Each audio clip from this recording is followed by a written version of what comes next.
Hello. So I just showered, washed my hair, and here it begins my vlog for the Grishaverse reading of all of the books that have came out so far. So for those of you that don't know, which is probably everyone because I just said this in the vlog and I never made it official, I am going to be reading all of the Grishaverse books written by Lee Bardugo this March. So I'm starting obviously with Shadowandbone, the first in the Grisha trilogy, or the Shadowandbone trilogy, it says in here, although I don't like that name, so it's going to be the Grisha trilogy. And I am. I have a pimple there. That doesn't matter. So I'm currently on page 66, and I'm going to first tell you what I know already about the trilogy in general, because I know some stuff. And then I'm going to tell you what I'm thinking about it for now. So I know what the covers of the books mean. I know that these are the 3 amplifiers that Alina is going to try and get. I know basically that everyone hates Mal, and I don't know, like, I know he's supposed to be the main love interest for Alina. I know they're supposed to end up together. I don't know how or what they're going to go through, for that matter. I know about the Darkling, although I don't really know how he is perspective, like who he is, what he does, all of the shenanigans. I don't know why people love him. I don't know anything about that. And I know that in this book in particular is where she finds out that she's a sun summoner. What that is, I have no idea. It has to do with light. And I know that in this book as well is when there's that infamous scene when the Darkling gives her like this collar made of antlers of a deer, which is supposed to be the amplifier. And people hate that shit because, collars on women and stuff. I also know that, what do I know? I also know that in Siege and Storm, which is the second book, a character named Nikolai is going to appear, and I basically know who Nikolai is, although I don't know what is part in these books. I know that this last duology is about him, so he's not going to die, obviously. And yeah, so that's what I know. And now let's see what I've learned throughout these 66 pages. So for right now, we know our 3 main characters so far. Oh god, I'm terrible. So we already know who Mal is. He's a typical teenage boy in the army with his friends, just perusing and trying to get women's attention and everything. We know who Alina is when she's our main character. She likes Mal, but she never told him, and he never told her, and obviously he likes her very much. And we have met the Darkling because I had no idea that the Darkling was an amplifier for, well, sorry, I mean, obviously if you're watching this vlog, you probably know that there is going to be spoilers for Shadowandbone, but if you don't know, you better stop here. But as I was saying, I had no idea that the Darkling was an amplifier, and that was the way they figure out that Alina was a sun summoner.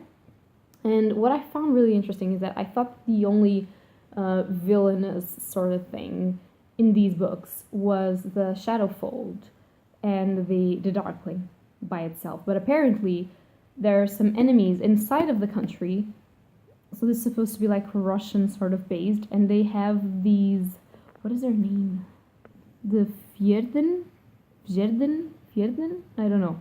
I don't know what they're supposed to be, but basically those were people that wanted to stop the trading of the city and the palace. They are basically against the king.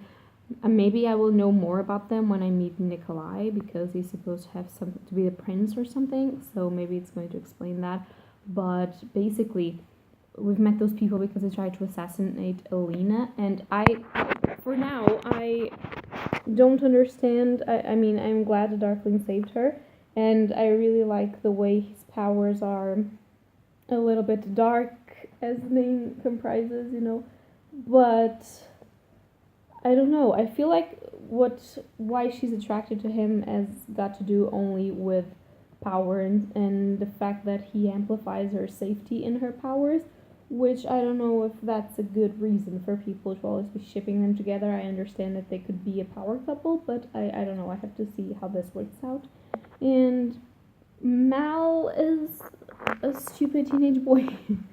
Just that. And I don't know why people hate him so much, but maybe I will find out. And that's basically what I know from now. So we're in the part where Alina is riding with the Darkling and his men to go to... Where is she going to? I don't know. It's... What's the name? Azalta, I think. Alta. I don't fucking know. I don't care. Okay, so that's basically it. And I'm going to continue reading. I don't know if I'll read more today or if I'll continue this vlog throughout a lot of days. But this is going to be a Shadowandbone only dedicated vlog. So expect more spoilers from me in the next clip, I guess. So, news from the Grishaverse. Okay, so I am currently on page 104 of Shadowandbone.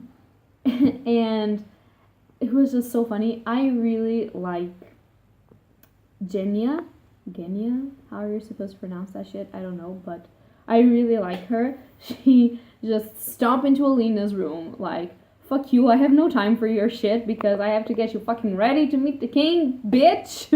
And she was like, okay, who the fuck are you? Don't care, don't have time for that shit. You go. I'm gonna make you beautiful. I love her. And there's something going on with her. Maybe the king tried to harass her. I don't know, but there's something going on with that shit. She is so alone and so sad. It's really sad. But she's a power force. I love Genya. And I heard that you see her, well, through these books, but also I think in the Six of Crows duology. I'm not sure if what I'm saying is a lie, but I think you see her there too. And there is an exclusive bonus material in this book that is a Genya story. And I'm like, fuck yes, I want to know. I want to know. And what I found really, really funny when I was reading this is like, Alina is presented to the king, and fuck the king, I hate the king. He's like, oh, a shiny sun summoner, I'm so happy. Why? But I don't really like the queen as well. I mean, I understand her thing, but she's just so shady. I didn't like it, but whatever. I don't know if we're going to see a lot of royalty or not, but I did not like them. And I don't know. I'm sorry for the noise. There's construction work on my next to my house. But what was I saying? I don't know. Oh, I don't know how Nikolai is going to be such a great character if they're. I mean, they're supposed to be his parents because he's supposed to be the prince, I think. So how is it that he's amazing when his parents are? I don't know. I'm having doubts. But one thing that was really funny was like when the Darkling, after Alina was presented to everyone and she was getting back to her room, the Darkling was like, hello, bitch. You're gonna have to dress... What is the name of that thing? Jesus, all of the names. The Kefta. Okay, I don't know what that was, but he was like, okay, so you're going to dress in black Kefta because we're brosies. And she's like, nah, I want a blue one. And he's like, excuse you, bitch? And she's like, yeah, I want a blue one. And he's like, I'm gonna fucking murder your face off. And she's like, still want a blue one. And he's like, okay then. Blue one for you. Fuck you. Bye. And I was like, what is this dynamic? What is going on? Like, are you friends? What are you? And I don't know why, but I like the Darkling, but I don't like the Dark. Like, well, I feel like he's being really nice with her, and he's acting with her like someone would normally act with another person that they don't really know. Like, I mean, when they sat on that fire when they were on their way to Azalta, and he was like, okay, just ask what you want to ask because I can see in your face that you have some questions. Just fucking do it. And he was realistic to a point. I believe that some shit that he said was lying because I don't know if his great-great-great-great-grandfather made the Shadowfold. I think it was him. I don't actually remember. I don't care. But I know that he's supposed to be the villain. So I'm like, he's just so nice, but at the same time, I get this tingy feeling that he's not nice. So I'm waiting for the betrayal. And I know that it's probably in the end of the book, but I cannot, every time that they interact, I'm like, where is it? Where is it? What gave it away?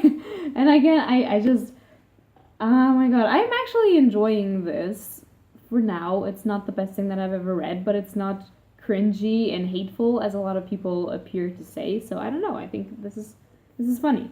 We will see. I will proceed with the readings. I like how Alina's reaction to things are just so strange. Like, when she sees all of the embroiderments and all of the things in the palace, she's like, wow, this is marvelous, this is so beautiful. But she is just really quiet about it. And then they bring sugar to the table the first time that she's getting breakfast there. And she's like, sugar! It was like, she exclaimed. I felt like she just screamed sugar. And everyone she was eating with, they were like, what? And I mean, I get it. She was a soldier. She was never, like, she never had this opulence before, so it's normal. She had ration sugars, so she probably could never eat sugary things as much as all of the Grisha. But it was so funny. It was just, I understand it, and that's what differentiates her from others, is that she had a poor childhood. She was always poor, and she's different from all of them. But it was just so funny. Like, I swear to God, this, I mean, you cannot see it, but if you read the book, you probably know. It has an exclamation point, and said she exclaimed so loudly, like that other people were like, what's going on? So I can only imagine her. If you're hearing this with headphones, just put them lower. But I can only imagine her when the sugar comes in. She's like, sugar, sugar. I'm sorry, I don't know why I think this is so funny, but it is really funny. So I'm currently on page 142 of Shadowandbone, and somebody fucking explained to me why you like Zoya. Because I know that she appears in King of Scars, and I've heard rumors that she's supposed to be a pairing to Nikolai. And of course she's strong, she kicks ass, but she is a jealous bitch. I mean, I don't know if she is a jealous bitch, because I've only read the spar that happened between her and Alina. But come on, I mean, she was fighting with Alina, and she knows that she cannot use her powers as a Grisha in the ring. And she fucking broke her ribs. I mean, that's not nice. And okay, people say that is because she's jealous that Alina is going to be with, like, the main thing to the Darkling. But I hope that's not it. I hope she's doing it because she knows something that we don't, and she wants to stop Alina from getting with the Darkling because he's supposed to be I don't know. But people love Zoya, and right now I'm like, why do you love this bitch? This bitch hurt Alina, and I'm not particularly in love with Alina. She's our main character, I mean, whatever. I like Genya more, but she is a person, and she has been through a lot, and she does not deserve to have her ribs broken just because bitch Zoya thought that she was better than her. I mean, that's not fair, is it? And I don't know, when I saw that everyone was like, oh, it's Zoya, she's coming, I was like, okay, so I'm finally going to meet Zoya, and I'm going to love her, because people appear to love her in King of Scars. And I didn't, and I don't know, I don't know, so many, I don't know, I just want to see the character development on these people, because I really didn't like her in the first time that we meet. But yeah, we will see. Know in what page I am, so, okay. I am on page 172, so I'm almost at chapter 14. I'm going to start chapter 14. I don't know why I'm picking at my face. And Alina and the Darkling just kissed, and I was like, okay, that was fast. What the hell? You haven't seen each other for some months, and you just snog. Okay, cool. And he was like so desperate. He was like, okay, shit, what did I do? and my reaction was, how old are you again? Because that's the reaction that a 15-year-old would have to kiss a girl. What was that? I don't know. I didn't particularly felt like they were having some chemistry in that moment. I felt it was too soon, too soon. Okay. At the same time, I am really loving the fact that in this book, Alina fights really hard unconsciously against her power, and that is what is making her like being sick and frail. And I love how she just decides like, fuck it, I'm not going to repress this any longer because I am who I am, and I don't have to be here always waiting for a guy to come for me to write to me. I'm fucking sick of this. I'm fucking sick of Mal. I'm sick of everything. I have my power and I'm going to use it, and I love that. I don't know why people hate Alina. She had a lot of difficulties dealing with her power, but once she figured out what was wrong and what she could do about it, she was like, okay, I'm going to stop being a stupid girl. I'm going to just own what I am. It was just so cool. I don't know why people don't like her. I mean, she's not my favorite character, but I like her. I'm not getting the thing with the Darkling. It was just like, why did they kiss? It wasn't the moment. I'm expecting some more chemistry, to be honest. It wasn't it.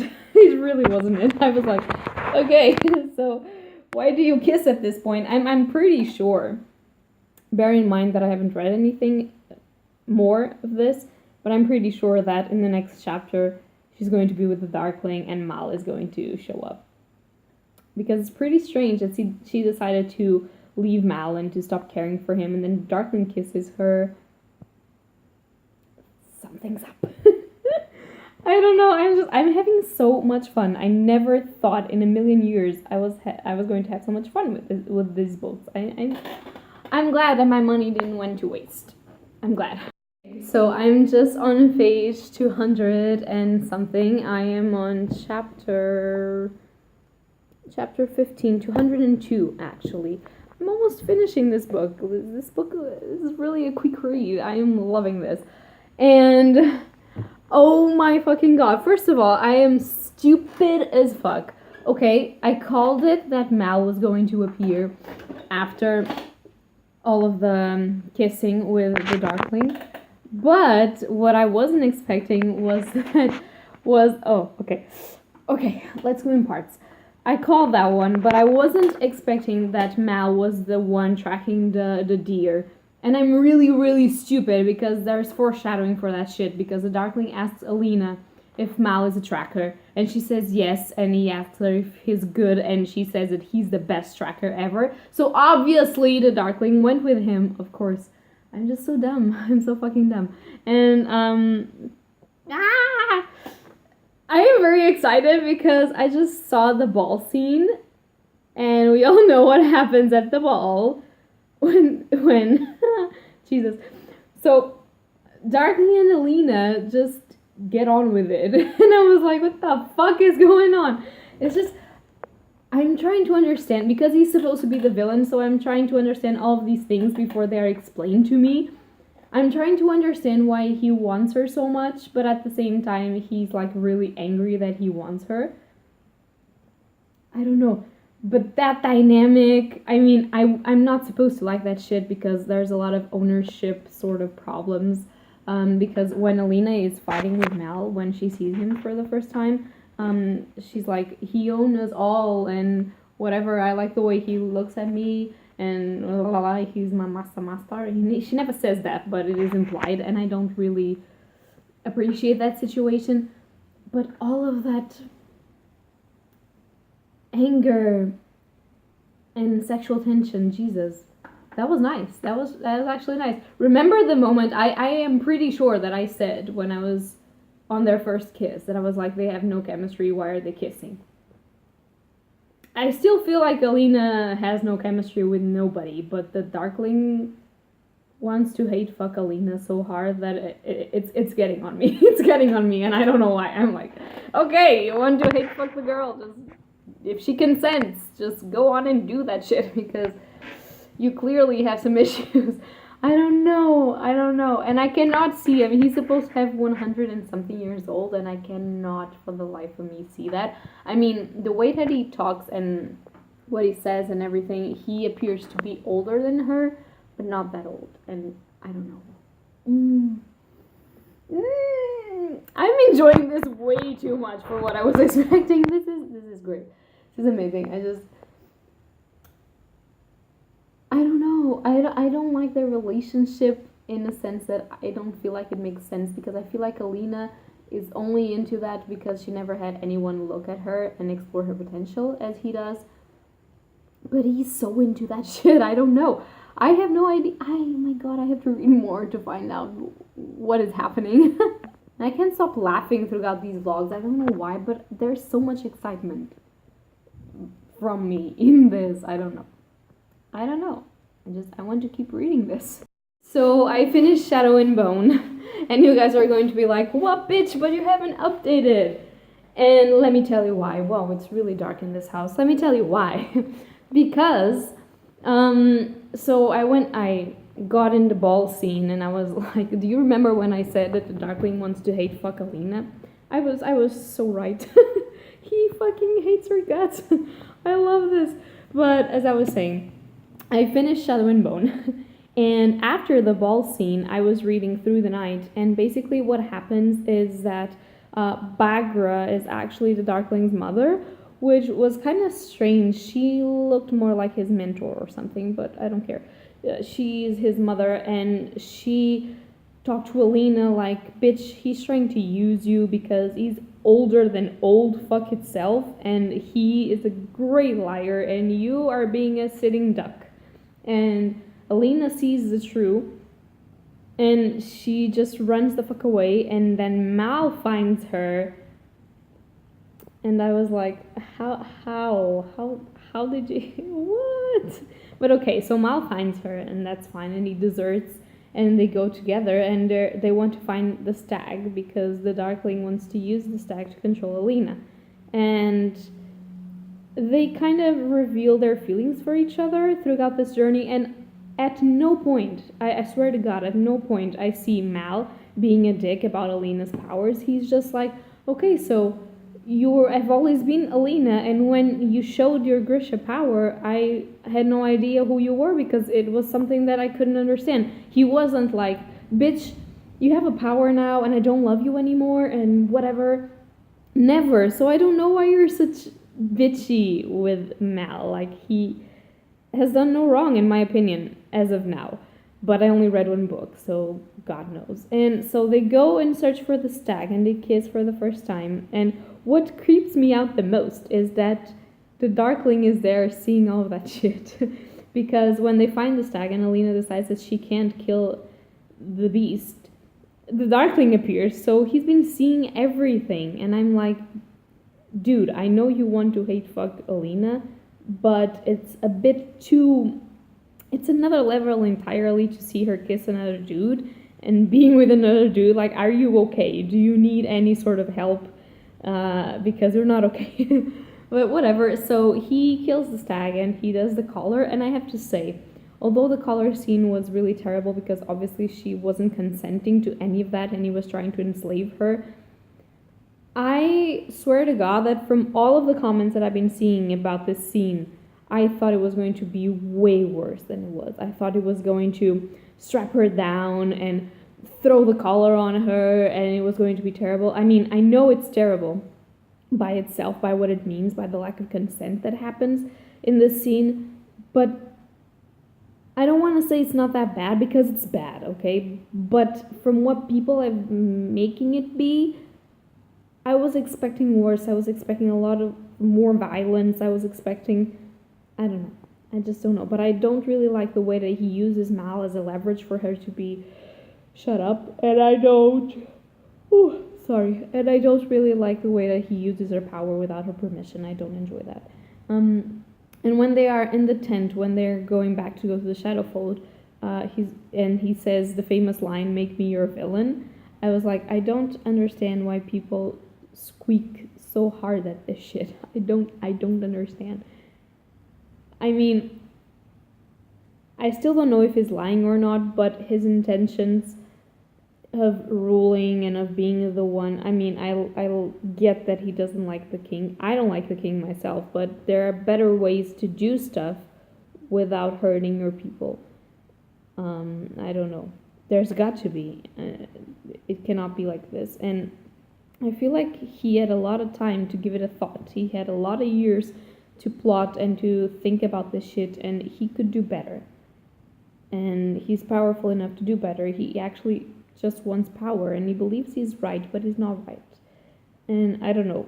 The make me your villain thing was interesting because obviously for people that are doing wrong, they normally don't appreciate being told that they are not right. So basically he doesn't see himself as a villain, he sees himself as a misunderstood character, which is really nice. And I really enjoyed how Alina just figured out that her power was still her power because mercy is something that has to be given. I think that people hate that scene for some reason, like, okay, but so you have to kill them, but then you don't have to kill them.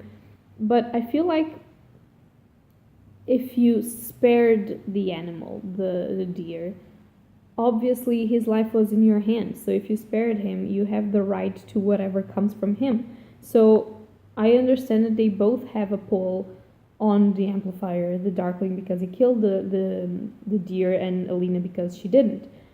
And I think that that's well explained. I don't understand the problem. Obviously, it has some plot points that are not as well developed, but I mean, I don't fucking care. And people get very upset about the fact that she cut the ship down and she ran away with Mal and she let all of those people die. I mean, what was she supposed to do? I mean, people are upset because, oh, she spared a deer and then she didn't spare a lot of her people that were in the boat. First of all, those people, she gave them a fighting chance. They didn't want to fight because they were afraid of the Darkling. And she had a choice to make. She couldn't let Mal die, but she couldn't resist the Darkling forever. So she decided to just recoil and live to fight another day. I believe it's not the best decision ever, but between all the decisions you have to make, she chose what felt like the best. And I cannot... I mean, I also like, as in the end of the book, she doesn't want to get rid of the color because she loves the power that she's feeling and that pull towards power that the Darkling also has, and she starts to have as well. And Mal starts looking at her like, are you okay? You don't want to get rid of the color? And she's like, oh, we will eventually. And I'm like, okay, this could be a cool plot point. She wants power. She doesn't want to get rid of it. But I heard that throughout the series, that plot point will not be explored as well as it could be. Obviously, the Darkling is not dead because, please.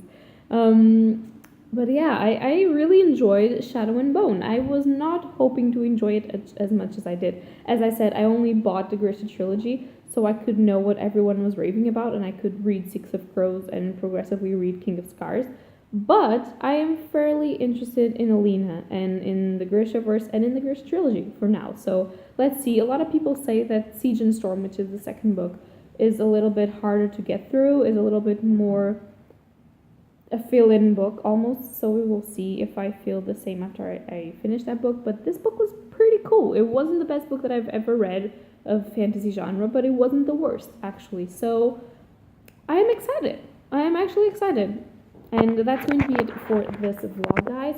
I hope that you guys enjoyed reading Shadowandbone with me, and I plan on doing a single vlog for each and every one of the Grishaverse books that I read throughout March, because I want to read them only in March so I can get it over with and be ready for whenever the necklace show wants to appear, which is probably not that early, but I mean... And yeah, so that's going to be it for this video. I hope that you guys enjoyed it. And if you've read the Grisha trilogy, but please in this only about Shadowandbone, because I don't want to be spoiled or spoil other people. But if you read it and you want to converse and reply to some of my doubts without spoiling me, please, I would really love to talk to you in the comments. So yeah, that's going to be it for today. And happy readings to you all. Bye!